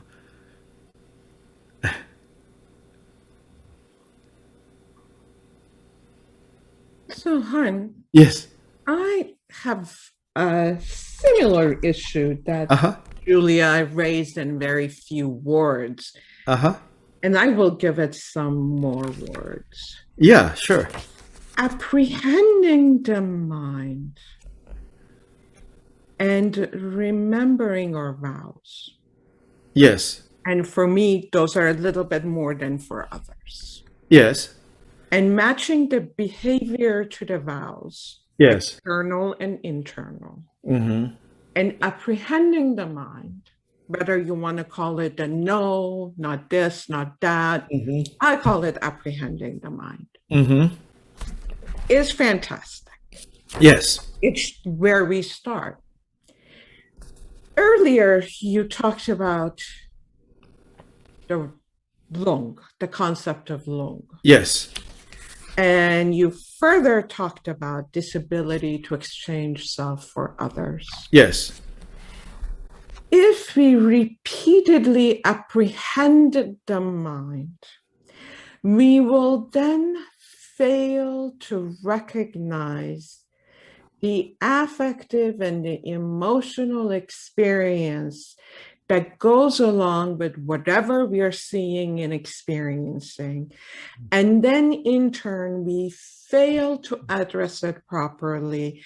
And in turn, we fail to transform it into this Buddha mind, bodhicitta. And that's always been my problem with this chapter. Repeatedly to say no. Repeatedly to apprehend the mind. Yeah. But here the no is not coming from a place of, as I say, no knowledge. The no comes from knowledge. Yes. But at some point or another, we have to have the courage to go, this is what I'm saying no to. And yeah. That's what Shantideva is telling us. Look at it. That's what Shantideva is telling us. Stare at it directly. Oh yeah, that's what Shantideva is telling us. Then we're not saying no. Oh well, however you want to put it, you know. Yeah, it doesn't matter. Yeah, don't get stuck on the words. You know, you apply it. Yeah. I am not getting the sense that's what Shantideva says. That pull it and take a look at it and stay with it and hang in there and know exactly what it is you're doing and does it match your vows. And here Shantideva is first and foremost, he's addressing his fellow monks. Yeah. Right. And and so he is saying to them, yeah, you have to at first, you know, say, draw this line very clearly. And you draw your lines according to your vows. Yes. Yeah, absolutely. You have to draw that line there. Yes. Yeah, then he says, you develop bodhicitta. And bodhicitta will take care of what you are temporarily halting. Let's go back. Yeah. How are you using the word bodhicitta? Oh, well, this is the whole book, you know. I understand that. Yeah, this is the whole book. So how about if we don't use the word bodhicitta and just simply use the word Buddha mind? Oh, that's even worse. That's even worse. Yeah, I'm not a Buddha. How the heck I know what Buddha mind is, you know? Fancy words, beautiful words. Bodhicitta is fancy, but No. what we are He touching. very systematically spent this whole book, you know. So you have to take it as cohesive, not like this stanza stands on its own. No, it's all. Yeah, Kyopa Rinpoche says, 84,000 dharmas all functioning all at the same time. Yeah, so you don't have to literally to go look and count for 84,000, but you always have to remind yourself that all instructions are embedded within all instructions. So when you pick it up all together. Mm-hmm. And so you're not like getting stuck on one point, you know. So every one of us need to remember that when we pick it up all together, right? So depending on where we are, certain things are going to stand out more for us than others. Yeah, no text, no teaching, no instruction. Literally, as the words appear, is going to do it all for us. So don't go looking for anything that will say exactly what we want to hear. What we need to hear is something that we need to learn how to listen to. Yeah. So for Shantideva here in this chapter, as a practical thing, the mind cannot settle if it is busy going after things. So why does he want the mind to settle? Not to settle into a state where, good, nothing else to do, yay. No, settle it so that we can begin the work of cultivating bodhicitta in the context of this chapter. And there he gives two things to work on: equalizing self and other. Then putting yourself in others' shoes, the exchanging of self with other. So it's for that purpose, then he says, for that purpose, you have to say no to everything else that is going to take your energy away. Yeah. As for the psychoanalysis or the psychotherapy or the working through why you have that attachment and that attachment, you do that on the couch somewhere else. And remember to pay me. Yes, or whoever it is, you do that, He's not saying you don't do that, but he says here, insofar as if we want to get to the work that he's laid out for us in equalizing self and other, and then walking in another person's shoes for a mile, he says for that first, and not first as in, okay, given up attachment, given up distractions, now I can do this. More like simultaneously. As you are meditating, and the word meditate is not a good word, because again, I think too much of meditation is conceived in passive terms. I agree. Meditate on loving kindness. Meditate on your mind. Meditate. Sounds like you just sit there and hope nothing happens, The root word of gompa The Tibetan translation of the Sanskrit bhavana, I think I've repeated this a lot. Some of you have heard me say this ad nauseum. Originally in the Buddhist time was an agricultural term associated with growing food. So cultivating is actually a very good word. To cultivate the mind. So it's an active thing. So as you cultivate bodhicitta, yeah, yes, there's talk of bodhicitta from the point of view of the way things are. In terms of that, there's nothing to cultivate. But the problem is not on the level of the way things are. The problem lies at the level of not perceiving the way things are, the way the mind is.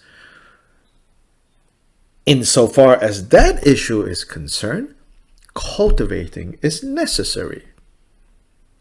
To cultivate a particular way of looking at things, to cultivate a particular way of relating to things, that takes the effort. And so here he says, first you cultivate the feeling that I and others are equal. It's not easy. Sounds inspiring because we all want to be Jesus Christ. We want to love all, serve all of that. It's very inspiring. But to equalize, oy, sheesh. Then it's like, I'm in a hurry, you're in a hurry, but my hurry somehow is more important than your hurry. Yeah, it's like, excuse me, I got in this line before you. Were you paying attention? I do that all the time, standing in the store. Then I'm like, and what am I going home to go do? Nothing in particular. Right? So this equalizing. And in that instance already, we see what the distraction is. If the mind is distracted, then that moment is already lost. I'm like, excuse me, I got here first. It's like habitually, So insofar as chapter 8 is concerned, Shantideva says, fail.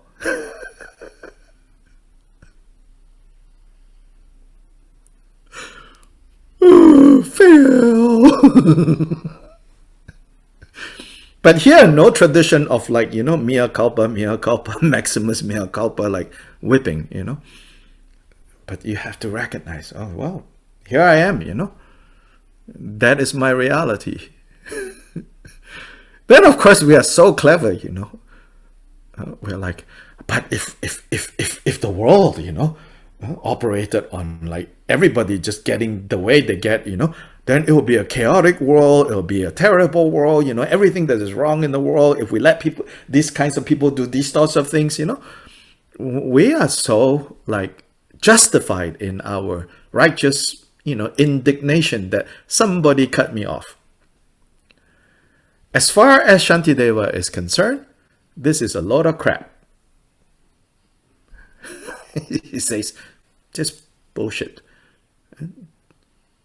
Just say no to this bullshit. He wants us to do this, No, I get what you're saying. Yes. Because we are so overwhelmed, right, by the stress of the madness around us, and then we suppress, right? And so that is one kind of no. But that's not the no that Shantideva is teaching us. But we suppress. Then 20 years later, it's, all the demons that we have been hiding, they all come out. And so here it's about, don't turn the Dharma into part of building a particular identity, Oh, Presbyterian, boring. I'm Buddhist now, Then it's ego building. Then because I want to belong to the club, so I've learned how to talk the way the club members talk.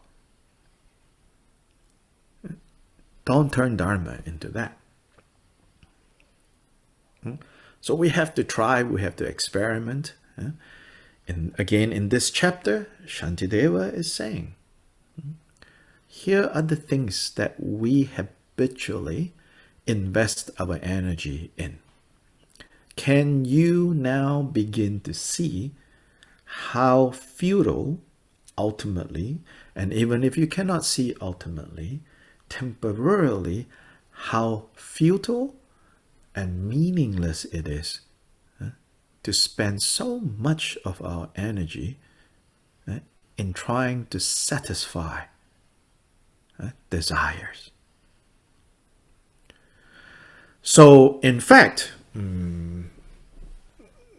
some commentaries, or many commentaries, will say that chapter 8 is parked in establishing shamatha, and chapter 9 is parked in establishing vipassana, insight. So again, books are written in a linear way, but the practice is never linear. The practice is always all-encompassing. So the wisdom imparted in chapter 9 has to inform, right, the focus emphasized in chapter 8. Focus, shamatha, if done incorrectly, becomes very harsh, tight. Wisdom, done without focus, becomes very fuzzy. La la la la, it's all open, it's all spacious.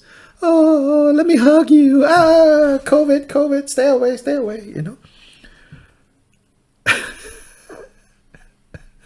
So these two, they work together. Within shamatha is vipassana, within vipassana is shamatha. And I think you hit the word the nail on the head when you use the word when shamatha becomes too tight. And that's always maybe the best way I could express when I read this chapter with the repeated no's. Yeah, and that's because you're type A and I'm not, you see. Yeah. I'm better. I'm the lazy type, So shamatha is necessary, I'm the lazy type, The type A type, it's like I'm going to do shamatha, I'm going to do better than you.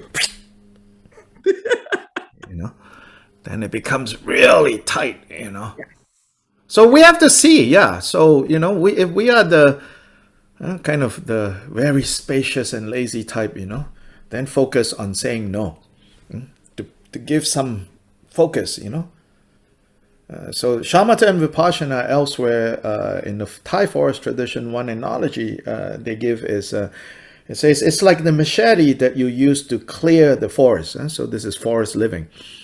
So this machete, it needs to have weight. And it says that's shamatha. Then it needs to be sharp, and that's vipassana. That's insight. So the insight has to be sharp. And it needs to have weight. If without weight, the blade will blunt very quickly. Then likewise, if it has weight but it has no sharpness, then you have to exert a lot of energy to clear anything. So both the weight and the sharpness is necessary. Yeah. Thank you. Sure. So I think we have passed our time today. And so we should end here because some of you are in Asia to keep you all up. And then after the teaching, sometimes, things get stirred up, hard to settle back down and cause insomnia. Then you'll say Dharma is bad for my health. That is unfortunate if that happens.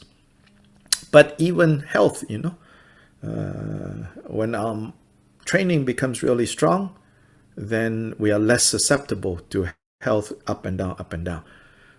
But when we're not there, then health is really important to take care of. We are really tethered to the body. Again, Shantideva, this chapter, but you cannot just, read this chapter, like I said, naively and say, okay, I'm not going to care about the body now. Guess what? You will not be able to cultivate your mind. Most of us at this point, very much tethered to the body. So a balance between paying attention to the body and indulging the body, it's a balance that we have to work on. And so I think a healthy respect for the demands of the body right now, again, as long as we're doing it for the purpose of magnifying bodhicitta. Bodhicitta has 3 aspects.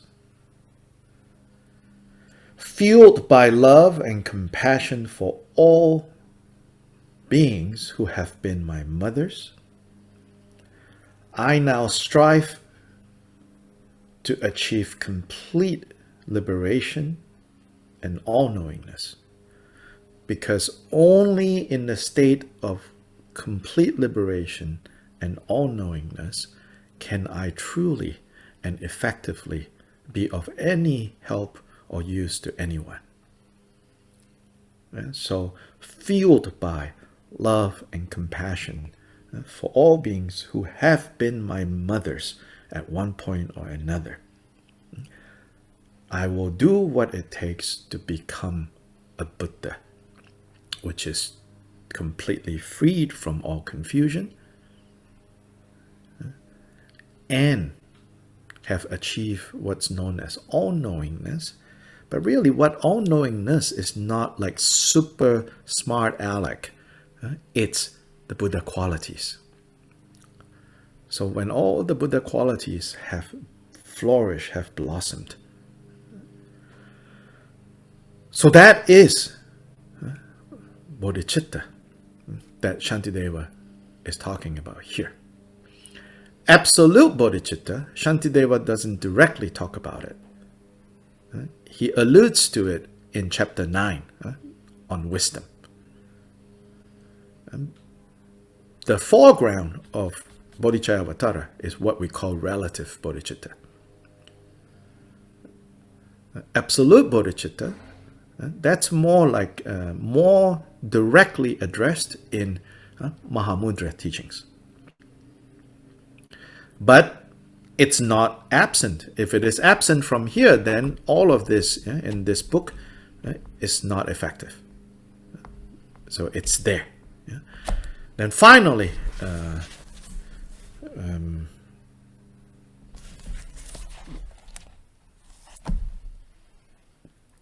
where bodhicitta has not arisen, may it arise. Where it has arisen, may it not decline, but ever increase higher and higher. These 3 steps, which is in that dedication prayer, right?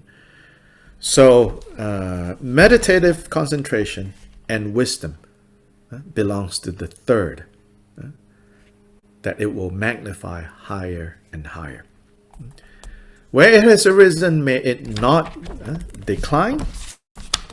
This refers to the chapter on carefulness, vigilant introspection, patience, and diligence.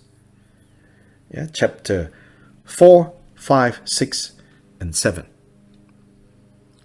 Where it has not arisen, may it arise. That's chapter 1, 2, and 3.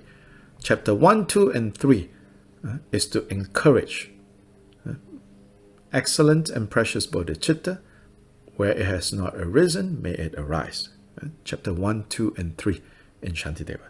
Chapter 4, 5, 6, 7. Where it has arisen, may it not decline, may it become stable. Now, having stabilized it, may it, go into full power. Then, what is needed is chapter 8 and chapter 9. Then at chapter 10 is whatever result that has come is dedicated to what? To bodhicitta. All the words in chapter 10 is dedicating all the efforts towards the fulfillment of bodhicitta. So much so that Kyoba Rinpoche says in Gongchik, one of the statements, it says, bodhicitta in terms of aspiring to benefit beings. He says that remains at the core of what a Buddha is. A very unusual statement, because most Buddhist traditions will say, once Buddhahood is achieved, no more aspiring exists. Because the business of aspiring to help beings is something that we only have when we are on this side of confusion. But in the Gongchik, Kyoba Rinpoche says, the essence of being a Buddha is to aspire to benefit beings. Many others great philosophers and logicians of Tibet, was unhappy with him saying that and say, you are so uneducated, saying such silly things. But he's not uneducated. He knows, he says. No.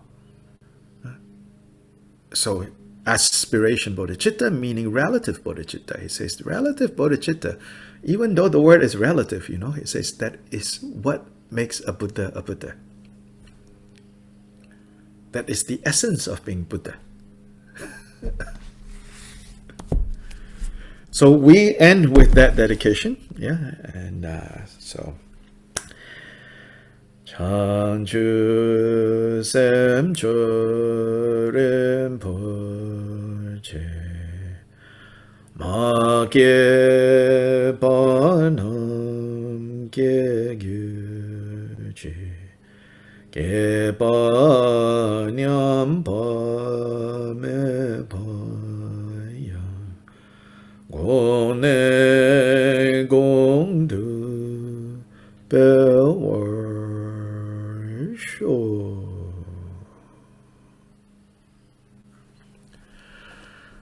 Okay, thank you all of you. Tata, thank you for indulging me. Otherwise, I'm just talking to myself all the time. And so this interdependence is working out for now until you give up or I give up, But hopefully we won't give up until...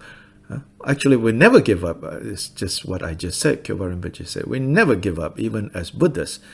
Aspiration bodhicitta is strong and powerful. Perfected. Okay, Tata. Thank you. Bye. Gracias. Bye, thank you. Gracias.